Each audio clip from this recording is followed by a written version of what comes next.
এই মুহূর্তে হ্যামস্টার কম্পার্টের মধ্যে ঢোকার পর এইরকম একটা ইন্টারফেস চলে আসতেছে এবং এইখানে কিছু লেখা আছে we are glad to present you interlude season. তারপর এখানে লেখা আছে হোয়াটস নিউ।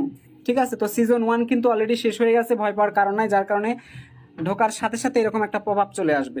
অনেকেই জিনিসটার মানে জানতে চাইবে, তাদের জন্য আমি একটু ট্রান্সলেট ভার্সন ইউজ করতেছি। ঠিক আছে, এখান থেকে দেখো একদম যাতে পরিষ্কার তোমাদের দেখাতে পারি জিনিসটা। বাংলা সিলেক্ট করলাম, বাংলা। আমরা আপনাকে অন্তর্বর্তী মৌসুম উপস্থাপন করতে পেয়ে আনন্দিত। নতুন কি, তো নতুন কি আছে চলো এক নজরে দেখে নে, এত লেট কেন করবো। জাস্ট এখান থেকে আমরা হোয়াটস নিউতে ক্লিক করে দিব। তো হোয়াটস নিউতে ক্লিক করলাম। এবার এখান থেকে দেখো কি লেখা আছে, all of your in game achievement will be converted into hamster token. তার মানে আমরা যে পরিমাণ অ্যাচিভমেন্ট অর্জন করেছি আমাদের হ্যামস্টার কম্পার্টে কাজ করে, পরিশ্রম করে, ঠিক আছে, তোটার ভিত্তিতে কিন্তু আমরা ইনকামটা পাচ্ছি। এটা একদম পরিষ্কার ভাই, এখন আর কয়েন টয়েনের সাথে কোনো খাওয়া নাই। তারপর দেখো হাউ মেনি টোকেন, সেখান থেকে হাউ মেনি টোকেনে